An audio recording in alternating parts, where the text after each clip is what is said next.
Somos BM Online. Conectate con nosotros. Vamos a recibir como se merece él, como recibimos a todos los invitados acá. Él es presidente de la Agencia Nacional de Evaluación y Acreditación de la Educación Superior, ANEAES. Y hay un grupo que no está tan de acuerdo con el liderazgo de esta persona a la que vamos a presentar y que viene acá a contarnos sus motivaciones que hicieron que él estuviera en todas las redes sociales, en todas las portadas, hace 3 o 4 días más o menos de todo esto acá en Asunción, en Paraguay. Así que los aplausos para José Duarte Penayo. Muchas gracias. ¿Cómo te va, José? Vos sos abogado, ¿verdad?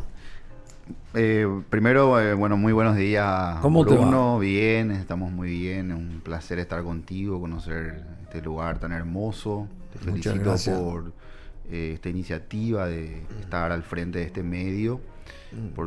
Conozco mucho tu trayectoria, es una referencia muy importante de la historia del periodismo paraguayo. Yo no soy abogado. Ah, no sos abogado. ¿Y vos qué sos?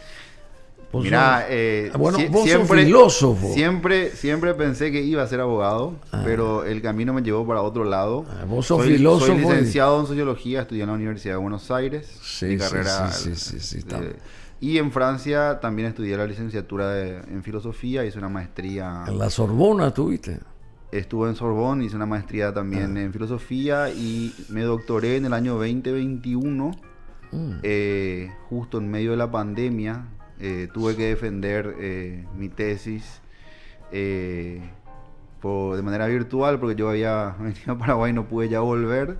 También ya me había casado, ya habíamos decidido con Tenés Alejandra. 40 años. Tengo 40 años, tengo 2 hijos, tengo una esposa, Alejandra, que fue mi compañera en Buenos Aires, en la Universidad de Buenos Aires. Éramos estudiantes, los dos somos sociólogos. Porque estudiaste mucho tiempo allá en la Argentina. Viví en Argentina aproximadamente 6 años y 7, 8 años, no recuerdo bien, en Francia. Y en el 2020 decidimos con Alejandra volver al Paraguay. Y yo realmente la gratitud que tengo con mi esposa por haberme apoyado, porque ella es argentina. Haber apoyado mi proyecto de volver al Paraguay, de formar una familia y vivir acá es algo que nunca voy a olvidar y que estoy en deuda para siempre con ella. Estuviste 14 años más o menos afuera. Yo me fui a fines del 2004, me fui del país.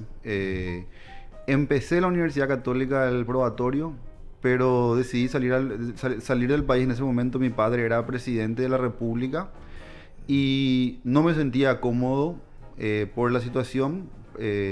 Decidí estudiar, formarme y luego, llegado el momento, volví y estoy dando, creo, todo lo mejor para retribuir al país la formación que tuve al frente de la agencia de la ANEAES.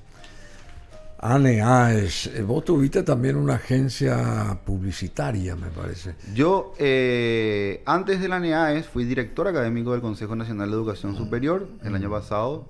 Fue mi primera experiencia pública en el servicio público. Fue un momento donde conocí a todos los actores de la educación superior, uno por uno.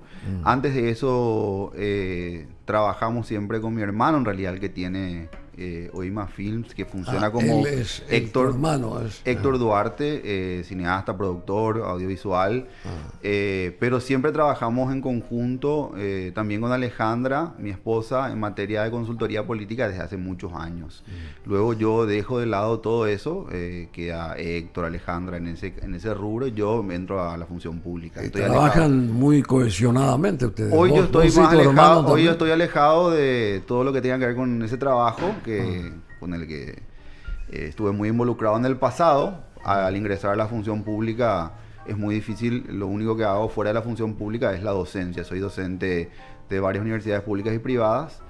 También investigo, publico, tengo artículos en revistas especializadas y mi tesis doctoral probablemente se va a publicar el próximo año. Está todo ya creo acordado por la editorial misma de mi universidad en Francia. En Francia, qué bueno. ¿Y vos estuviste en Yacyretá también o no? Nunca. Nunca. ¿Y por qué dicen que vos estuviste allí? Nunca. Mi primer ingreso a la función pública es en el Consejo Nacional de Educación Superior, donde fui director académico de la gestión del expresidente del CONES, Federico Mora. Yo nunca formé parte de ningún cargo público previamente.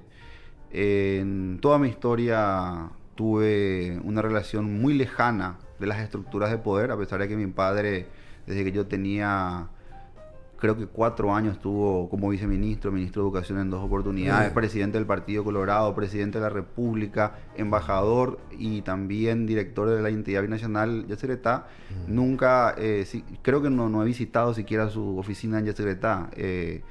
Nunca he instrumentado la posición de privilegio que pude haberlo hecho en beneficio personal. De hecho, mi llegada a la función pública está completamente desligada de mi padre.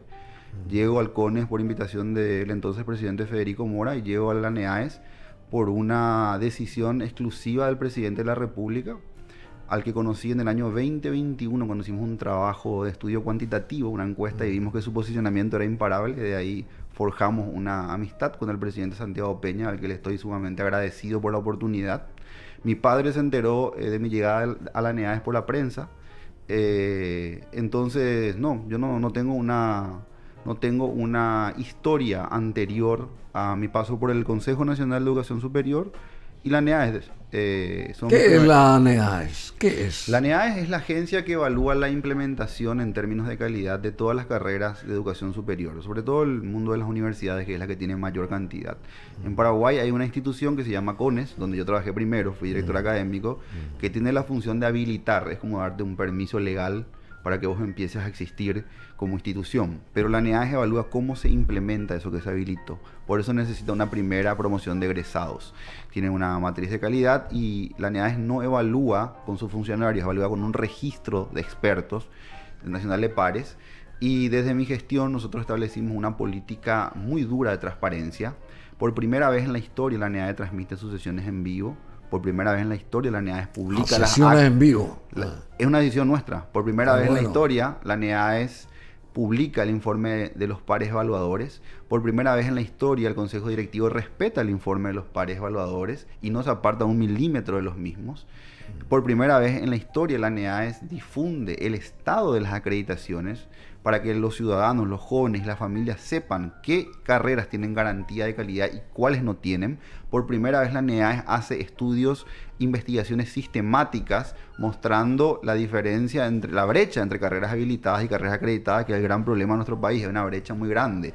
Hay muchas carreras habilitadas, más de 6.000 por el CONES, pero solamente tenemos cerca de 600 carreras acreditadas que han sido evaluadas y que han cumplido con los estándares mínimos de calidad.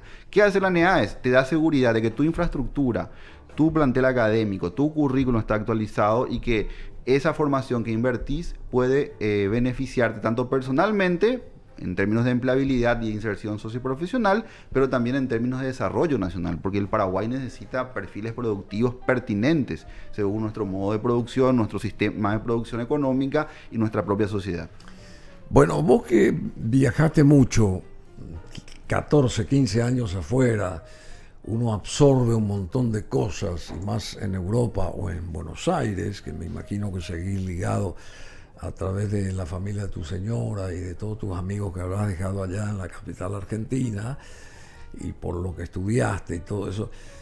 Y ahora estás diciendo que hay más de 6.000 carreras habilitadas, sí, y solamente sí, 600 con criterios de calidad. Y bueno, justamente, ¿y por qué no se reduce todo eso? Hay no se apunta a la calidad y no se desecha todas estas universidades de garage. El camino está trazado por decisión del presidente de la República, una decisión histórica que se materializó el año pasado a través de una resolución del ministro Luis Ramírez.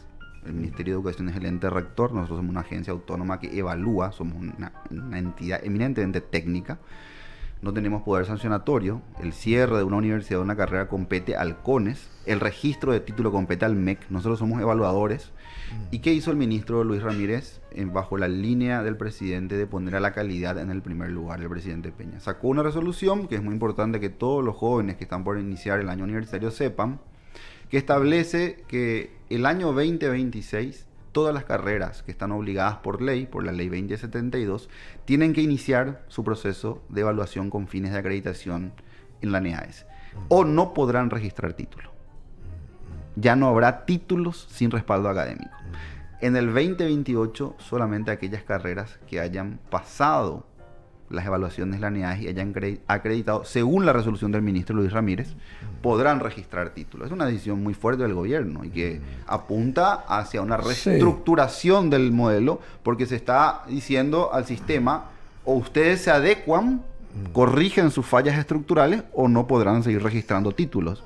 Bueno, este no es el tema por el cual lo invitamos específicamente acá a José Fernando Duarte Penayo, pero él es el titular de la NEAES y necesitamos consultar, porque nosotros sabemos también que ingresan muchos brasileños a territorio nacional a estudiar, ¿verdad? Pero esa gente que viene de Brasil ni habla español. Tampoco se le exige a esa gente que hable español. Y si vos no hablas español, te perdés por el camino muchas cosas.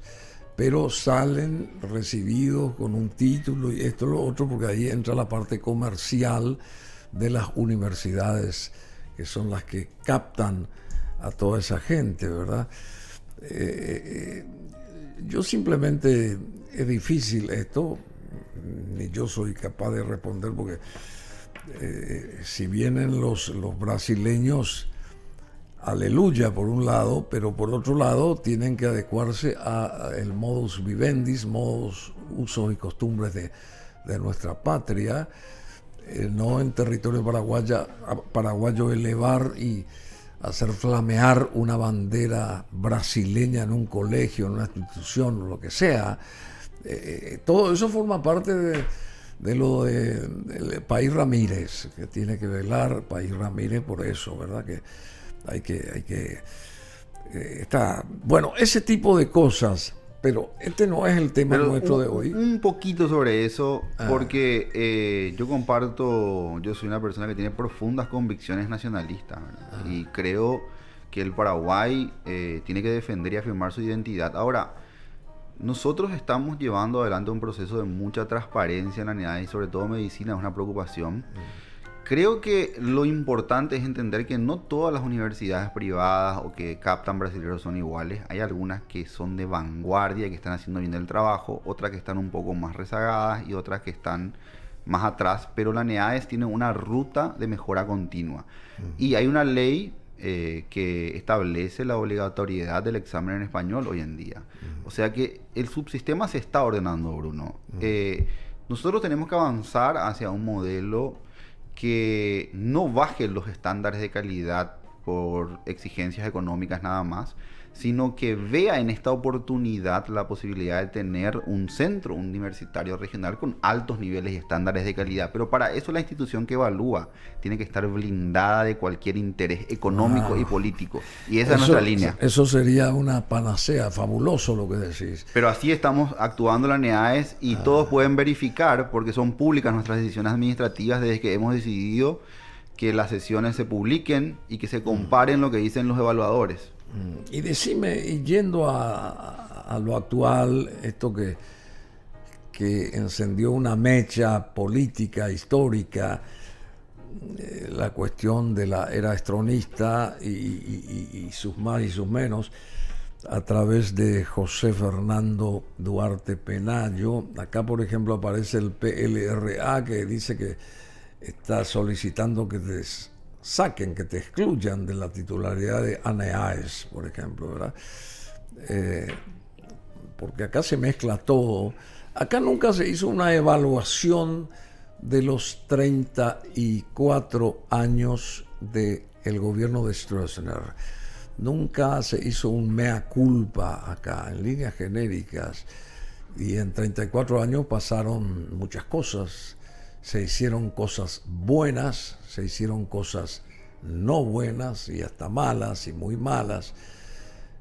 Pero alguien tuvo que exponer eso, o una organización, o una comisión, o un grupo de gente pensante, tuvo que sentarse a analizar los pros y los contras de 34 años de la vida política histórica de nuestro país. Nadie hizo esa evaluación. ¿Por qué? Primero, al Partido Liberal, a su cúpula en realidad, porque el Partido Liberal tiene en su seno diferentes dirigentes, afiliados que no necesariamente comparten la visión de esta cúpula sin legitimidad. Creo que está próximo a terminar y a iniciar un nuevo proceso eleccionario, pero a la cúpula del Partido Liberal, a sus dirigentes, yo les desafío públicamente o que me convoquen en el Congreso o donde ellos quieran para que veamos los números de la NEAES. ¿No? Podemos hablar también de historia con ellos, pero yo les desafío a todos los que piden mi renuncia desde el Partido Liberal a un debate público. Y ese debate sobre la NEAES puede haber porque por primera vez la NEAES hoy tiene un sistema robusto de transparencia y de rendición de cuentas. Y que comparemos la gestión que hemos iniciado en términos de cobertura, en términos de recaudación institucional, en términos de fortalecimiento del equipo misional, en términos de difusión y transparencia, con la etapa más oscura de la NEAES cuando estuvo Fernando Lugo en el poder y ministros, viceministros de Educación Superior del Partido Liberal intentaron cerrar la NEAES, convertirlo en una dependencia del Viceministerio de Educación para subordinarla política y clientelísticamente. Les desafío a un debate público, donde quieran, y vamos a defender los números y los resultados de gestión de la NEAES. Lo otro, mira Bruno, yo soy una persona que estudió sociología, estudió filosofía y la reflexión para mí es permanente y es un proceso de construcción que no es lineal. En mi juventud, y esto no tengo ningún problema en decirlo, yo tenía profundas convicciones que estaban más alineadas a una cosmovisión de izquierda. Y compartía también una cosmovisión que yo calificaría hoy como antiestronismo emocional, que en realidad es anticoloradismo emocional. A lo largo del tiempo, producto de mi paso por la Universidad de Buenos Aires, donde tuve grandes profesores, de los que aprendí el estudio comparado de los regímenes militares y cívico-militares en el siglo XX, pero también de la lectura de los autores, historiadores, sociólogos nacionales. Y acá quiero citar un libro que fue como para mí introductorio y es muy paradójico. ¿Cuál fue? Es muy paradójico porque la autora, a la que yo respeto enormemente, más allá de que ella me descalifique, que es Milda Rivarola, ella tiene un libro que se llama La contestación al orden liberal. Es un libro que me abrió la cabeza, porque en ese libro yo pude comprender, es un libro corto, ¿verdad? Pude comprender cómo el régimen, la era liberal, como ella suele decir, tuvo fuentes de contestación, de crítica y de oposición que denunciaban las falencias, las violaciones a los derechos humanos, las guerras civiles, las disputas que se daban en ese orden oligárquico de 1904 a 1940. Mi introducción a eso no fue de la mano de Leandro Prieto Yegros, que podría haber sido otro, que tiene en su enciclopedia republicana un recuento también monumental. Yo primero entro por Milda Rivarola a interesarme por el periodo liberal. Y también su libro Obreros, Revoluciones y Utopías, donde yo leo el salvajismo al que era sometido la clase obrera y los sectores populares durante los diferentes gobiernos liberales. También entro porque yo tenía una sensibilidad, como dije anteriormente, más inclinada a la izquierda. Yo leía a Rafael Barret, que relataba el sufrimiento del mensú y denunciaba a los gobiernos liberales de una manera espectacular. Yo creo que todas estas cosas, incluso sectores de la izquierda han olvidado y han claudicado en la legitimación de una cosmovisión de la historia, una lectura de la historia que hace empezar ficticiamente el autoritarismo en 1954, cuando la propia tradición de la izquierda también, Bruno, tenía mucha más lucidez en el pasado. Oscar Kreit, por supuesto que mucha más lucidez. Oscar Kreit decía que anterior a Stroessner, el Paraguay estaba y la sociedad paraguaya era una sociedad precapitalista. Es decir, que en el Paraguay previo a Stroessner, según Oscar Kreit, no habían relaciones modernas de producción, no habían relaciones de propiedad modernas. En la filosofía de la historia marxista, esto significa, y más todavía se veía cierta ortodoxia, no podemos ni siquiera plantear una revolución si esto no tiene un desarrollo. Por eso Kreit creía que el golpe a Federico Chávez podría significar una oportunidad para una alianza entre la clase obrera y una burguesía nacional, que eran los términos que ellos pensaban. Pero lo durísimo del diagnóstico de la izquierda en ese momento es considerar al periodo previo como un periodo de atraso abismal, al considerarlo una sociedad precapitalista, premoderna, casi pastoril, ¿verdad? Todo esto fue también dicho por el sociólogo Luis Galeano, una figura emblemática, como se dicen las vacas sagradas de la sociología paraguaya.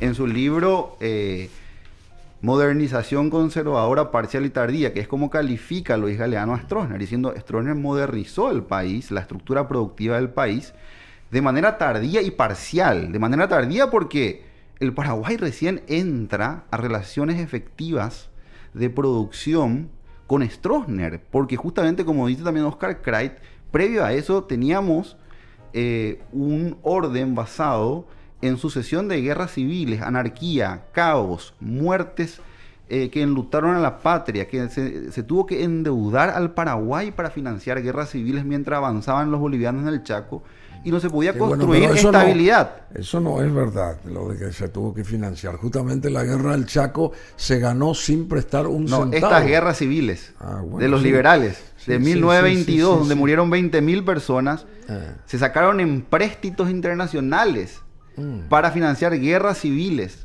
y se pagaron después estas deudas, se honraron estas deudas de manera fraudulenta. Esto no lo digo yo, lo hizo un liberal en Infortunios del Paraguay, Teodosio González. González, sí. No lo digo yo, los propios liberales lo dicen. Eligio Ayala, en su libro Migraciones, describe la tragedia del periodo más anárquico de la historia del Paraguay, de 1904 a 1923, las persecuciones que hubo, la creación del Fortín Galpón, Bruno, el primer campo de concentración del Paraguay lo crea, y el único lo crea, quizás, en el sentido de que era un campo verdaderamente de detención y de concentración, como lo fue en la Segunda Guerra Mundial, lo crea el Partido Liberal en Fortín Galpón y otro en Bahía Negra. El cierre de periódicos, el Patria, el Colorado, cierre de periódicos también opositores a las facciones liberales que estaban en la oposición, era sistemático. Bueno, 34 estados de sitio. 34 estados de sitio. Esos cierres de periódicos también se dieron ahora nomás acá, ¿verdad? Por eso yo lo que planteo es... Radio, periódicos, mi planteo no es absolutorio. No es decir, porque los liberales hicieron esto, el régimen de Stroessner significó un momento sustantivamente democrático y hay que absolverlo. En absoluto. Mi planteo es el siguiente, Bruno. El siglo XX en su conjunto fue un siglo atravesado de principio a fin por el autoritarismo, por la ausencia de normas democráticas, por la violación sistemática de las constituciones vigentes, la de 1887 hecha en ocupación, por el apresamiento, la persecución y la tortura. Y no comienza esa historia en 1954. Luego de la guerra del Chaco, de la victoria militar de la guerra del Chaco, el levantamiento de Rafael Franco deroga por la fuerza la Constitución de 1886 y establece el decreto, si no recuerdo mal, 132, que asimila al gobierno del Paraguay al corazón doctrinario del nacionalsocialismo, declara la prohibición de todos los partidos políticos, manda al exilio al mariscal triunfante de la guerra, mariscal Estigarribia, de muchos otros. Es una gran pena. En 1940... Y al presidente de la Victoria también. En 1940, y a muchos liberales, en 1940, los intelectuales más importantes del Partido Liberal, Pablo Máxim Frane, Efraín Cardoso, Alejandro Marín, Justo Pastor Benítez, a quien yo creo que es un gran escritor. Uno de los libros que a mí me hizo francista fue un libro que mi padre me regaló cuando tenía 13 años, creo, La vida solitaria del doctor Gaspar Rodríguez de Francia. Crearon la constitución más autoritaria de la historia del Paraguay. La carta, constitución entre comillas, fue una carta política establecida por decreto, no producto de una asamblea constituyente. Paul Louis, en su libro Historia Política del Paraguay, dice: el dictador Estigarribia. El dictador Estigarribia. Y con esta carta política... Gobernó Stroessner, claro. En la primera parte. Porque en 1967 Stroessner hace la primera constitución a través de una asamblea nacional constituyente, no a través de un decreto como los anteriores, donde participan el Partido Liberal Radical, el Partido Febrearista y obviamente el Partido Colorado. Es la primera constitución pluripartidista hecha a partir de mecanismos constitucionales. Esta constitución fue respetada, no fue objeto de violaciones, claro que lo fue, como todas las anteriores fueron objeto de violaciones, como la Constitución del 92 también fue objeto de violaciones, según las interpretaciones jurídicas de cada cual. Significa plantear este debate, significa tratar de comprender la historia larga del autoritarismo y la violencia política en el Paraguay, hacer una apología a Stroessner. No significa. Lo que pasa es que en el Paraguay hay una hegemonía historiográfica que ha dejado de pensar y se ha dedicado a reproducir ciertos sentidos comunes que al parecer no se pueden objetar. El Partido Colorado está en el origen también del proceso de democratización y de la construcción, Bruno, del único proceso democrático efectivo y moderno basado en reglas de juego y competencia electoral que conoce el Paraguay en toda su historia.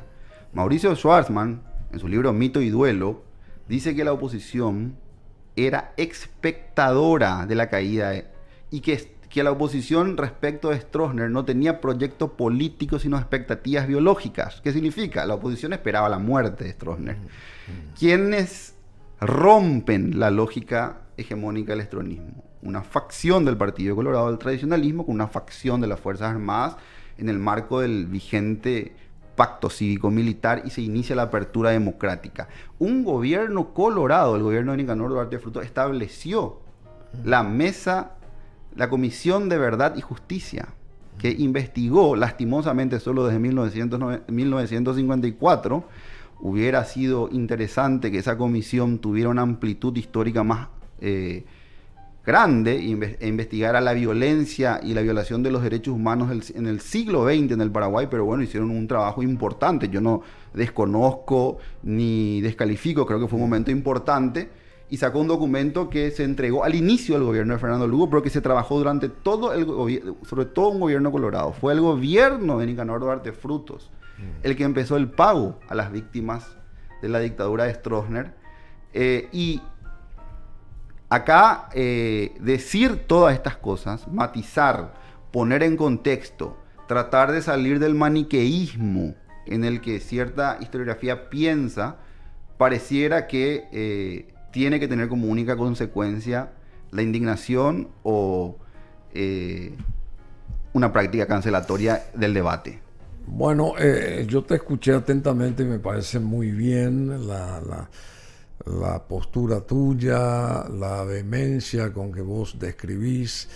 Yo no estoy tan de acuerdo con eso porque yo tengo la versión también de esos 40 y más años de la hegemonía liberal y yo tengo también, y sé quiénes fueron los grandes políticos que hicieron mucho a favor de la República, y vuelvo a centrarme en eso de la guerra. Se ganó una guerra sin prestar un mango a nadie. Hoy para hacer un baño de tabla hay que prestar afuera el dinero, por decir algo exagerado y hasta grosso, digamos así, qué sé yo, que no nos gusta.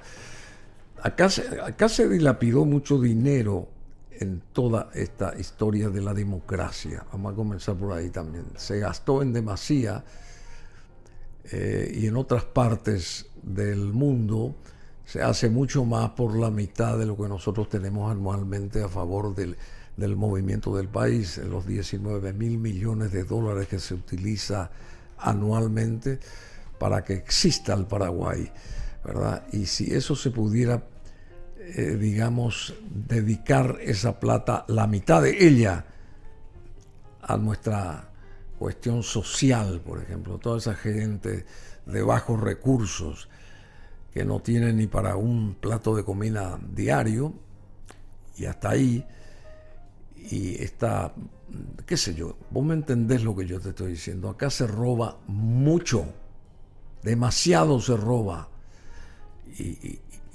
no ahora, sino desde toda esta historia de la democracia supuesta. Y yo sé que mucha gente le culpa a Stroessner de muchas cosas.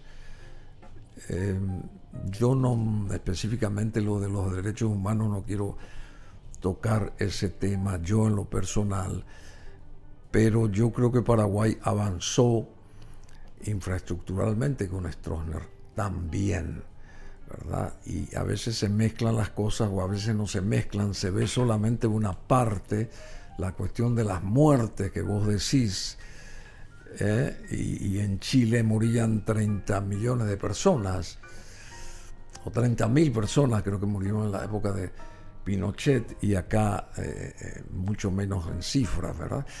Porque todos los países de esta región de nuestro continente llamado América, todos los países eran manejados por Estados Unidos, era una política internacional que regía, no es que se inventó eso acá también, la cuestión de la operación Cóndor y compañía, ¿verdad?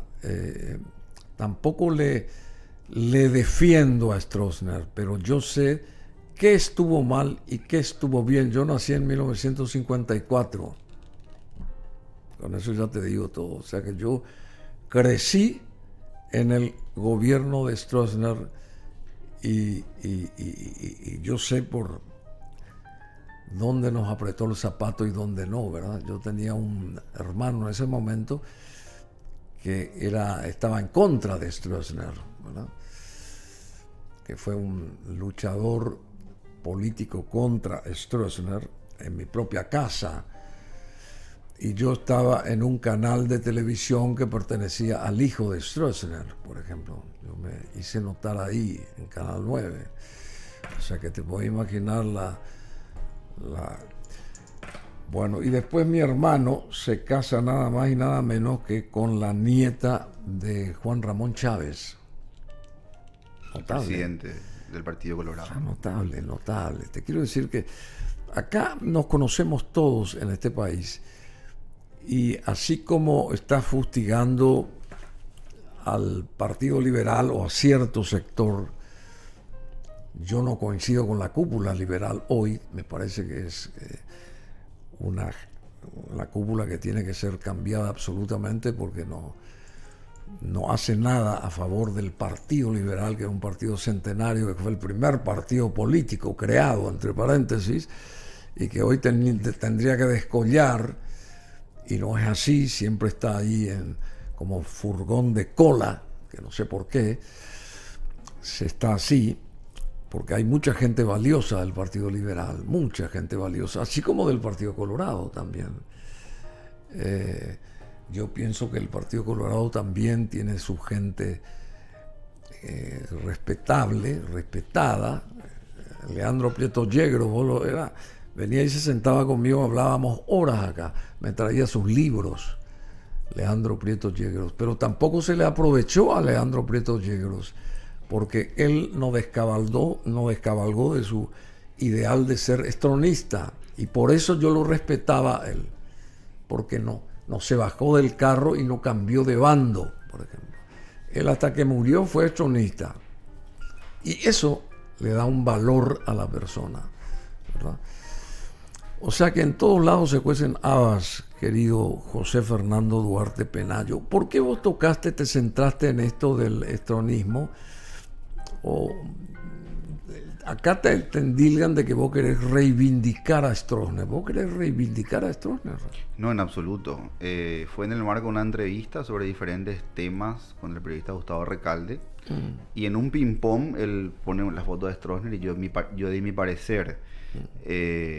Yo también en ese momento dije con mucha claridad que Stroessner cometió violaciones a los derechos humanos inaceptables para la convivencia democrática. Dije que no es una referencia para el futuro, sino que forma parte de la historia del Paraguay. No siento que haya dicho nada que escape a la verdad histórica. Muchos me preguntaron si yo me iba a retractar o iba a pedir perdón. Yo no me voy a retractar de absolutamente nada, ni pedir perdón a ningún supuesto tribunal de ética del Paraguay que no tiene legitimidad. Voy a discutir mis ideas con la mayor honestidad intelectual posible. Respeto totalmente a las víctimas de la dictadura, denominada dictadura de Stroessner, por utilizar el término en vigor, aunque muchos estudiosos consideran que no fue una dictadura, sino fue un régimen autoritario con participación restringida en la política. Yo respeto a todas las víctimas del estronismo, pero también a las víctimas de los gobiernos anteriores a Stroessner, que fueron también gobiernos autoritarios. Hay que entender, Bruno, que después de la guerra del Chaco, el ejército comienza a ser un actor central y la política gravita en torno a la construcción de un esquema y de un bloque de dominación cívico-militar. Y todos los partidos políticos disputaron por conducir el proceso y ser los que lleven adelante el Paraguay en términos cívico-militares. Por eso el Partido Liberal tenía su propio proyecto que fue fallido por un accidente evitable que es el de Estigarribia. Por 1940. Por eso los propios intelectuales liberales dan un giro y coquetean. Una de las cosas que me llamó mucho la atención, volviendo al libro que me introdujo en mis inquietudes críticas al liberalismo, el de Milda Rivarola, La contestación al orden liberal. Milda Rivarola cuenta en ese libro, en una parte, que era tal la influencia de los años 30 en el Paraguay. Y en el mundo. En el mundo, que hay una marcha de liberales con camisas azules imitando las camisas pardas. Eso está en el libro La contestación al orden liberal. Y todos los partidos buscaban llevar adelante un proyecto cívico-militar. Morínigo tenía un proyecto más militar e institucional. Después, agazapado y embretado, se empieza a ligar con los partidos políticos, pero en su primera parte era un gobierno puramente militar, con un consejo de las Fuerzas Armadas, donde se tomaban las decisiones, y la participación del tiempismo, que era una rama liberal más católica. Luego de la Guerra Civil del 47 hay un periodo de enorme inestabilidad donde se verifica el carácter imprescindible para estabilizar la situación del actor militar. Y ese pacto cívico-militar recién va a terminar con el marzo paraguayo, cuando los militares salen definitivamente de la política y tenemos al primer presidente, González Macri, producto únicamente de las fuerzas políticas del Congreso. Como dice Fernando Martínez Escobar en su tesis, un politólogo muy respetado, doctor en Ciencias Sociales de la UBA, paraguayo, y explica que ese es el momento en que la articulación cívico-militar que comienza después de la Guerra del Chaco concluye. Entonces, está muy mal para mí en términos conceptuales hacer una periodización que haga comenzar la historia en 1954. Y yo no quise reivindicar en absoluto a Stroessner, quise hacer una lectura amplia de la historia paraguaya e instalar el debate. Yo te voy a también adosar algo más. En su exilio, el presidente José Patricio Guyari, allá en Buenos Aires, cuando le consultaron, estaba subiendo el general Stroessner. ¿Qué opina usted? Me parece muy bien que se ordene el país. Claro, en el Heraldo, que era el diario. El propio José Patricio Guyari, liberal, presidente, salió y le apoyó en ese momento a Alfredo Stroessner. Es que se adjudica a veces, no sé si por desconocimiento o por deshonestidad intelectual o por simplemente vocación de falsificar la historia, muchos exiliados, de grandes figuras al régimen de Stroessner. ¿Significa esto que Stroessner no exilió? No, Stroessner mandó al exilio a mucha gente, pero no fue el que fundó esta práctica.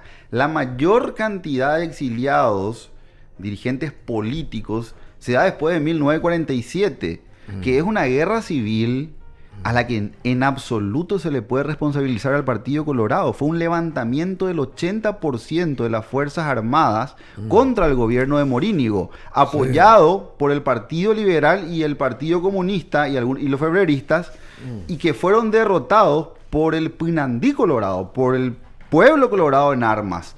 No fue en absoluto una guerra provocada por el Partido Colorado. Como dice Washington Aswell en su libro 1947, ese levantamiento del 80% de la institucionalidad militar contra Higinio Morínigo buscaba abortar un proceso constituyente que Higinio Morínigo quería seguir haciendo, pero con los colorados.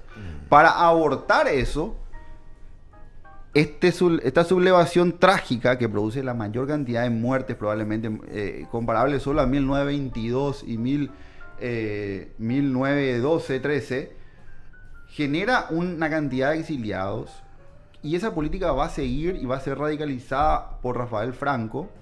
Va a ser lo mismo Estigarribia, va a ser lo mismo Félix Paiva, va a ser lo mismo Morínigo. Stroessner recién en 1967 convence a los integrantes de los partidos políticos a participar en una constituyente y se saca la constitución del 67. Luego, obviamente, el stroessnerismo vuelve a ir cerrando el juego y salen progresivamente los que gravitaban en ese juego, salen. El Partido Liberal Radical Auténtico se va formando el Acuerdo Nacional, aunque continúa una facción del Partido Liberal participando de las elecciones en las que Stroessner ganaba y ocupando bancas como el Partido Liberal y el Partido Liberal Radical. Después el Partido Liberal Radical también se va, pero es un proceso complejo que tiene diferentes momentos. Son cosas que uno puede aprender leyendo el libro de Paul Lewis, por ejemplo, Paraguay bajo Stroessner. El propio Aníbal Miranda, que escribió un libro contra el Partido Colorado calificándolo de asociación mafiosa, muy famoso, publicado por ABC Color. El propio Aníbal Miranda, en su libro Stroessner, publicado por Última Hora y la Uninorte, afirma que el gobierno de Stroessner hizo mucho más en términos materiales que todos los gobiernos previos. Sí, en términos materiales. Ahora, a mí me preguntan, ¿significa esto que una vida vale la construcción de una represa? Obviamente que no. La historia la podemos pensar en términos principistas e ideales. En términos principistas e ideales, la dignidad y el carácter sagrado de la vida humana no puede ser relativizado por nadie. Yo soy una persona profundamente cristiana, además. Ahora, en términos de historia efectiva, es otra cosa. ¿Vos sos católico? Yo provengo de una familia que era católica y se convirtió al protestantismo. Yo me considero un cristiano que tiene una gran curiosidad por la doctrina en general del cristianismo, pero tengo obviamente una afinidad mucho más ligada al protestantismo, aunque soy un lector permanente de las encíclicas y de muchos filósofos de orientación católica que influyeron mucho en mí, como Jacques Maritain, por ejemplo, uno de ellos. Yo me considero cristiano a secas. Creo en el mensaje de redención, de salvación. Creo además que la figura y el aporte cultural del cristianismo es algo que debemos defender en este contexto. Creo profundamente en los valores de amor al prójimo, de la caritas cristiana, y creo que el corazón doctrinario del cristianismo, más que doctrinario, el corazón teológico del cristianismo, tiene que ver con esta idea de Dios hecho carne y hecho historia. Y comparativamente con otras religiones no encontramos esto, ¿verdad? Yo no encuentro, y eso es lo que me hace sentirme profundamente cristiano. Ahora, decime, ¿y cuál es tu aspiración en esto? Más allá de ANEAE, por supuesto, en la política. Tenés 40 años, o sea que vos tenés por lo menos 30 años más de actividad personal en todo lo que puedas hacer. ¿Qué aspiraciones tenés? ¿De ser presidente alguna vez como tu padre? Hace 5 años, Bruno, mi aspiración era terminar mi tesis doctoral. que fue un trabajo arduo, escribir en francés, defender en francés. ¿Hablas muy bien francés? Yo creo que hablo bien. Decí un poco algo en francés. ¿Qué querés que diga? Es muy difícil cuando te dicen eso y no estamos hablando. ¿Cómo está Paraguay hoy en francés? ¿Cómo va Paraguay aujourd'hui dans le monde? Sí. ¿Cómo está Paraguay hoy en el mundo? Te digo esto porque uno a veces no planifica de manera tan a largo plazo las cosas. Ahora, yo soy un afiliado del Partido Colorado, afiliado al Partido Colorado a los 18 años. Mi padrino de afiliación fue el ex senador al que le debo mucha gratitud y admiración, Juan Carlos Alaverna, una persona con la que suelo hablar y compartir muchas experiencias. Él propuso mi afiliación al Partido Colorado. Mi afiliación, tengo el honor de haber tenido como padrino de afiliación, y lo digo con mucho orgullo, al senador Juan Carlos Alaverna. ¿Y por qué dicen que vos distorsionás la memoria y quiero con terminar agravio, con la idea? digamos? Yo soy un afiliado y un convencido del coloradismo. Soy una persona que va a estar donde el partido crea conveniente que debo estar, porque soy parte de un partido de verdad. ¿Y qué quiere decir eso? ¿Que los otros son de Guaú? Sí, no son partidos que, por lo menos, bueno, el Partido Liberal sí tiene una estructura que ha sobrevivido a momentos, como decimos en el Paraguay, de llanura. Hay que reconocerle eso al Partido Liberal, pero que vive un estado de profunda descomposición interna. Y eso se ve reflejado en el estado de la oposición. En todo el proceso democrático, el Partido Colorado es el único partido que ha constituido un espacio con reglas institucionales de resolución de sus disputas, de legitimidad democrática interna. Por eso es un partido de verdad, porque funciona como partido. La política no necesariamente se puede dar desde el partido. Con esto no estoy diciendo las demás formas de intervención política no existen. Se dan desde otras maneras de intervenir. Ahora, partido político en sentido clásico es el Partido Colorado. Yo voy a estar donde el partido diga que debo estar. Hoy estoy sirviendo como funcionario, como presidente del Consejo Directivo de la NEAES. ¿Qué significa ser colorado en este contexto? Significa no negociar con los principios y valores republicanos. Para mí, la sacralidad de lo público, y estoy muy de acuerdo, no se puede relativizar. Por eso nosotros tenemos una línea durísima de transparencia en la NEAES. También estoy de acuerdo con lo que decís. Es un déficit de la democracia paraguaya la eficiencia estatal. Este es un Estado que tiene muchos solapamientos, que tiene muchos lugares donde hay sangría de dinero público que no debería haber. Nosotros tenemos que ir hacia un Estado, no hacia un achicamiento del Estado, hacia un Estado mucho más ágil, mucho más capaz, mucho más emprendedor, mucho más estratégico. Pero tenés que poner un corset para eso. Tiene que haber una línea dura en materia de transparencia. Yo no entro a la función pública, Bruno, ni para ganar dinero. Pude haber ganado dinero utilizando la influencia política de mi padre a lo largo de la historia y nunca me interesó, menos ahora. Yo entro para defender mi prestigio, mi honor y por mi convicción republicana. El republicanismo tiene como elemento sagrado el bien común. No, yo sé eso. Nunca me interesó. Se nota, nunca me interesó, ni me interesa. Ni me interesa, ni el dinero, ni tengo una obsesión por el poder. Tengo una obsesión por el servicio público y por aportar como funcionario. ¿Qué es servicio público para vos? Aportar como funcionario. Cumplir con mi deber de funcionario. La NEAES tiene una misión: evaluar las carreras y dar información a la ciudadanía sobre el estado de las mismas. ¿Yo cumplo o no cumplo con mi misión? El dinero del contribuyente que está yendo, aunque cada vez la NEAES depende menos del dinero del contribuyente porque somos una institución que ha crecido en su autosustentabilidad financiera desde nuestra gestión. El dinero del contribuyente, un guaraní del dinero del contribuyente, no se puede malgastar. Esas son convicciones profundas que yo tengo. No se puede malgastar, pero el Estado tiene que ir hacia una modernización radical. Tú lo has dicho. ¿Y cómo está nuestro transporte público hoy, querido? Vos que estuviste en París, que estuviste en Buenos Aires, venías acá. ¿Y te subís vos a un servicio público? En el Paraguay, la movilidad. ¿El transporte público en el Paraguay, la movilidad es una deuda y una materia pendiente. Por eso el gobierno de Santiago Peña está iniciando una reforma del transporte público. La ciudadanía paraguaya no puede seguir teniendo este sistema de transporte público que es nefasto, que es una burla y que es un daño a la dignidad humana. Y esto obviamente debe ser un eje central de todas las políticas públicas futuras.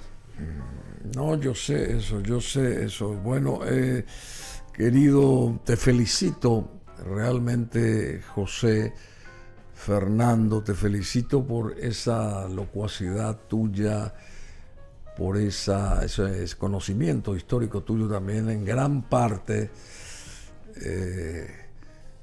y también esa facilidad de palabras que tenés. Se ve que te formaste muy bien. Hay gente que opina como por boca de ganso, pero yo aquí soy testigo de tu impronta, de tu, qué sé yo, de todo lo que vos hiciste, de lo que vos estudiaste. Se nota que vos tenés una alta calidad exponencial, y representándonos afuera sería fabuloso también vos, alguna vez, si acá no se puede adentro, que nos representes afuera, porque eso también necesita el Paraguay.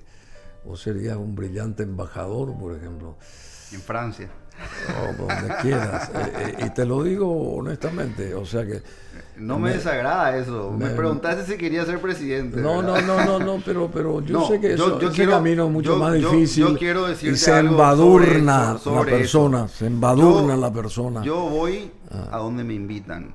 He recorrido el año pasado por invitación de los amigos. Soy un respetuoso muy grande de la militancia del Partido Colorado. Voy donde me invitan, hablo del Partido Colorado, voy a seguir hablando del Partido Colorado, voy a seguir defendiendo mi postura, voy a seguir y voy a profundizar mi postura, porque creo que estoy haciéndolo desde el respeto, desde la argumentación, y que tengo razones para hacerlo, y que tengo motivaciones políticas para hacerlo, no la disputa de un cargo electivo. Los colorados estamos ante un momento donde tenemos que sentirnos orgullosos de nuestra historia, reivindicar nuestra identidad de colorados. Eso significa no ser críticos con los errores. Claro que hay que ser críticos. La modernización del régimen de Stroessner pudo haber sido mucho más potente, pudo haber ido mucho más allá de la consolidación de un modelo agroexportador. Claro que pudo. Pero comparemos esa modernización, que no es un invento que lo hago yo. Cuando critican, le escuché a Camilo Suárez, le tengo un gran respeto, le considero casi un amigo, porque hablo mucho con él, hablar del absurdo de la modernización estronista. Camilo debería discutirlo con Luis Galeano, que son los que crearon este concepto. Debería discutirlo con todo el consenso de la sociología. Él es sociólogo como yo, es un colega. Debería discutirlo con Oscar Kreit, que habla de la ausencia completa de relaciones productivas modernas previo a Stroessner. Ni siquiera es conmigo la discusión. Y Stroessner sí pudo haber modernizado mucho más. Stroessner pudo haber llevado adelante un proceso democrático mucho más amplio quizás. Habría que ver las condiciones geopolíticas, habría que ver el contexto internacional. Los colorados debemos ser críticos. Por eso yo digo, Stroessner no es una referencia para el futuro, en absoluto. Yo no soy ningún nostálgico. Yo soy hijo de la democracia. ¿Por qué no está acá Stroessner? ¿Por qué no se lo trajo acá? O sea, el cuerpo de Stroessner, ¿por qué no está acá? Y te voy a decir una última cosa más, Bruno.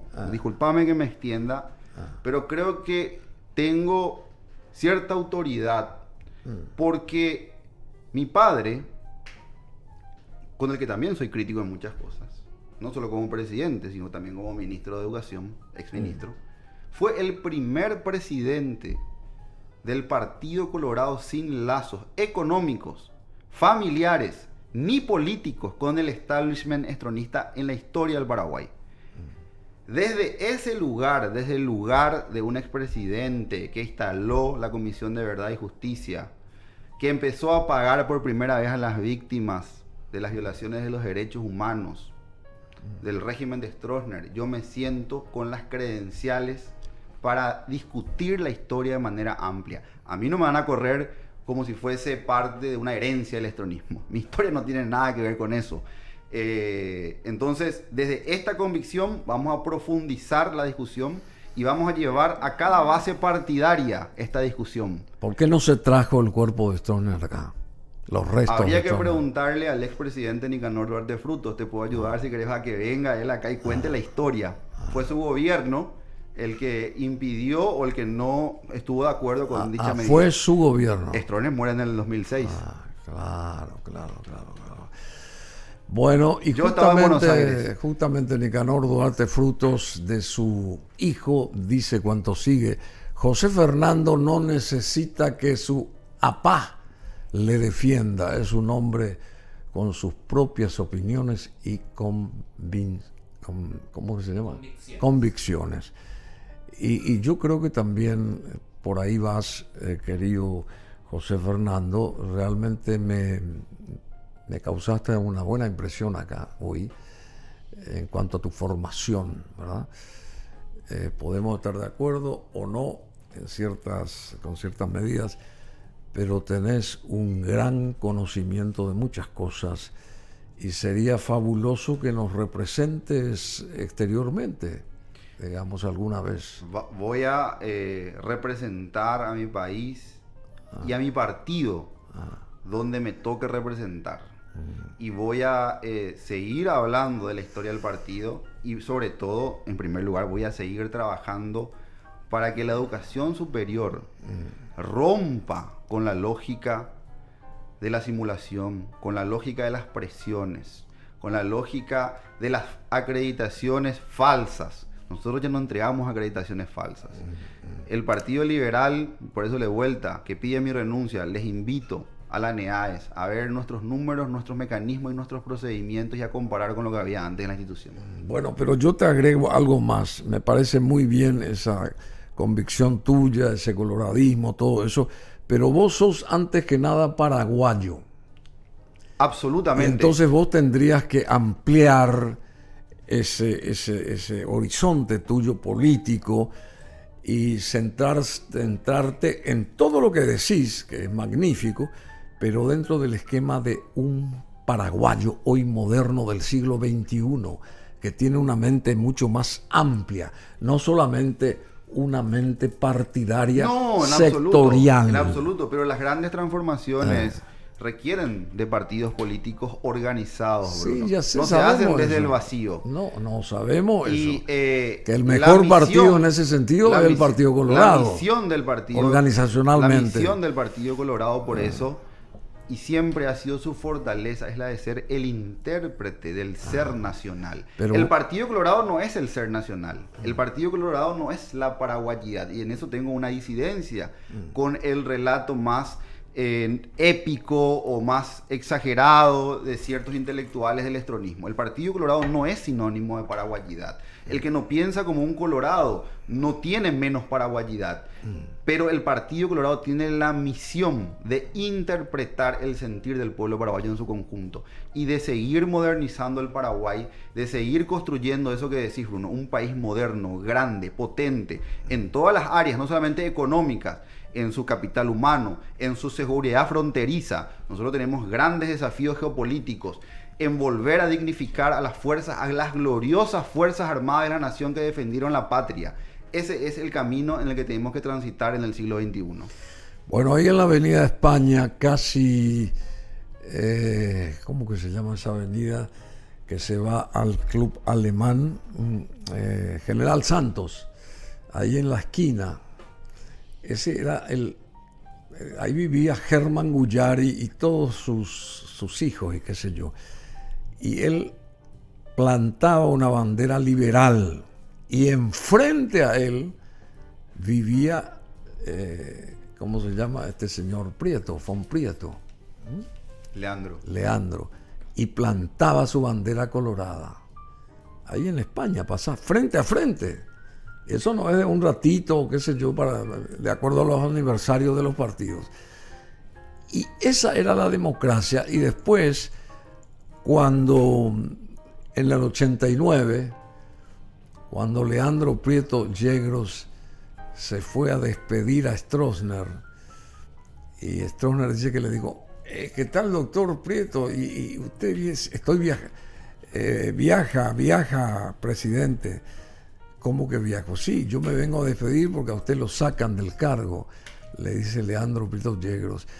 Y en ese momento, su vecino, Ezio Guyari, el hermano menor de Herman, le hace notar por cualquier cosa, Leandro, vení acá nadie te va a tocar. O sea, le invita por si atacan su casa, en ese momento, ¿verdad?, de mucha crispación, que él pasara, cruce la Avenida España y se refugie en la casa de Ezio Guyari Brum, por ejemplo.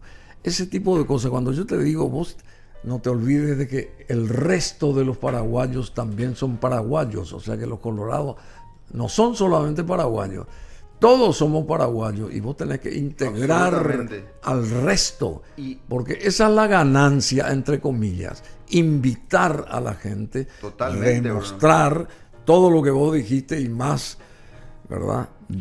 Yo respondía a lo otro porque vos me preguntabas por mis aspiraciones. Sí, y ahí no puedo separarlo de mi partido. No, ya sé. Ahora, en el discurso yo estoy completamente de acuerdo contigo. Y también la historia que contás. Y más si vas a ser alguna vez representante diplomático nuestro. Y la historia que contás. Yo quiero vivir en mi país. No sé si la diplomacia puede ser, nunca descarto nada. Yo voy a quedarme en el Paraguay. Yo ya viví mucho tiempo afuera. Yo voy a quedarme en el Paraguay y voy a seguir militando políticamente a favor del partido. Me considero un intelectual orgánico del coloradismo, un servidor público y separo muy bien las cosas. Uno puede ver el plantel de la NEAES. Debe ser la institución con más pluralidad partidaria, porque no importa la NEAES el color, importa la bandera de la calidad. Ahora, yo... De la calidad y de la honradez. De la honestidad y del carácter innegociable. Nosotros no tenemos presiones, ni recibimos presiones, ni aceptamos presiones de los que tienen poder económico o que tienen intereses en determinadas carreras y universidades. Ellos aprendieron a hablar con nosotros en el lenguaje técnico de los criterios de calidad. Y estoy muy agradecido con los rectores, con los equipos de calidad y con el consejo directivo por el apoyo que tengo. Ahora, última cosa, esa historia me parece fascinante la que contás. ¿Por qué? Porque marca una época donde todavía había respeto y se podía disentir y discutir con altura intelectual. Me pregunto si estamos en esta época. Yo creo, y no es una queja ni es por Paraguay, globalmente la dinámica y la lógica con la instantaneidad, las nuevas plataformas de difusión de ideas, el despertar de las pasiones, cierran un poco el espacio a la reflexión serena que requiere tiempo y compromiso. Me gustó eso, despertar de las pasiones. Qué lindo eso para un título, un libro y toda una reflexión grande. Bueno, muchísimas gracias, José Fernando Duarte Penayo. Vamos a despedirlo así como lo recibimos. Tenés mucho talento, ídolo, y como joven paraguayo, y como vos decís, colorado, sí, sabemos que sos colorado. Ahí tenés la corbata colorada, pero no se puede decir que sea encuentrista, ni liberal, ni nada por el estilo. Pero vos sos paraguayo, antes que nada. En primer lugar, soy paraguayo. Claro. Entonces, y si vos salís afuera, tenés que defender tu país. Es que la historia del coloradismo ha sido la defensa de la paraguayidad y la defensa de los intereses nacionales. Adentro y afuera hay que defender el país. Por eso soy colorado, porque soy primero paraguaño. Te felicito. ¿Tu mamá cómo está? Muy bien. Darle un abrazo. Mi mamá es mi gran apoyo. Es una persona que me apoyó siempre en todas mis iniciativas. Es una persona que me enseñó, que trato de aprender de ella, y ojalá algún día pueda ser un cristiano como ella. Una buenísima señora. Y habrá sido una gran madre. Es una gran madre. Es una gran madre y un gran ser humano, una gran madre, una gran persona. Y es alguien que me inculcó desde niño el amor al prójimo. Bueno, muchísimas gracias, José. Y también para el doctor Nicanor, una vez más la invitación cursada para que llegue acá, porque tuvimos varios encuentros con Nicanor Duarte Frutos. Nunca me voy a olvidar cuando ese tema del REPSE, justamente cuando él estrenaba su presidencia, corría ¿qué año? A ver. 2003. Aparecía la cuestión del REPSE, que era una cuestión titánica, donde en el campo nuestro de la cuestión de las empresas publicitarias y todo eso, algún empleado, funcionario de alguna empresa que no estaba ahí dentro del REPSE no podía abrir libremente un negocio, y eso está en la Constitución Nacional. Se abroquelaron todas las 4 o 5 empresas grandes publicitarias de aquella época, hasta ahora alguna queda, hicieron imposible que se expanda la cuestión de la gente que quería abrir un trabajo, tener un trabajo propio. Y yo le hice llegar, recorrimos todas las autoridades, y llegó esto en boca de Nicanor Duarte Frutos. Estaba estrenando presidencia y él derogó esa cuestión del REPSE. Eso yo nunca me voy a olvidar. Él derogó eso, desarticuló todo eso y dijo: la libertad está en primer lugar, la libertad que está en la Constitución. Es que en materia económica, el gobierno de Nicanor Duarte Frutos desregula muchas cuestiones burocráticas que estaban conteniendo las potencialidades productivas del país. Por eso la reforma fiscal simplificadora de 10-10-10 y muchas otras cosas más. Sí, ¿no? Y después Borda, que también le ayudó mucho. Y que fue un gran ministro. En sus primeros 2 años. Que fue un gran ministro, pero también los siguientes fueron excelentes ministros. Bergen, Barreto. Bergen también espectacular, Ernst Bergen. Sí. Bueno, muchísimas gracias. Hablamos mucho, parece que nos estarán por...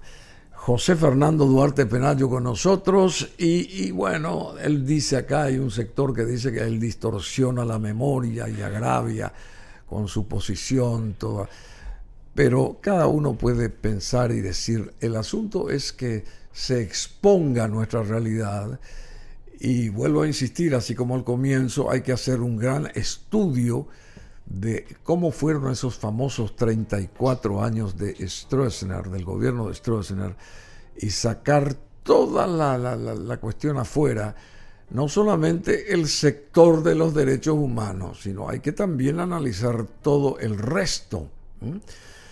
Y bueno, y así como ese gran periodo, otros periodos del 89 a esta parte, yo no estoy convencido de que hayamos alcanzado un nivel que se pretendió desde el 89, al contrario, fuimos para adentro, retrocedimos en muchas cosas, involucionamos en muchas cosas, y yo creo que hace falta que nos pongamos los pantalones largos y que todos salgamos a hablar sobre puntos estratégicos de nuestra historia reciente, porque son 36, 37 años, y bueno, hay muchas cosas que decirnos, y hay muchas cosas que analizar, y no todo está mal y no todo está bien. Así que están las partes agrisadas de la historia, matizadas de la historia, y hay que también saber los bemoles al respecto. Bueno, muchas gracias. Somos BM Online. Conectate con nosotros.